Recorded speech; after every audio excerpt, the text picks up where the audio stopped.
Corona காலகட்டத்தில் உலகத்தில் இருக்கிற எல்லா மக்களோட வாழ்க்கையும் திருப்பி போடுற மாதிரி World Economic Forum the Great Reset திட்டத்தை அறிவிச்சாங்க.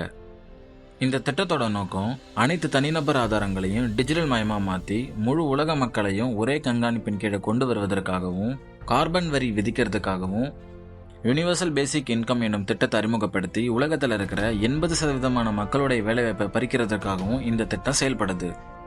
உதாரணமாக 2022 கனடாவில் டிஜிட்டல் ஐடி திட்டம் ஒரு முன்னோட்டமாக தொடங்கப்பட்டது. சரியாக கொரோனாக்கு அப்புறம் உலகத்தில் இருக்கிற பெரு நிறுவனங்கள் எல்லாமே அவங்களுடைய வேலையாட்களோட எண்ணிக்கையை அபரிவிதமாக குறைச்சாங்க.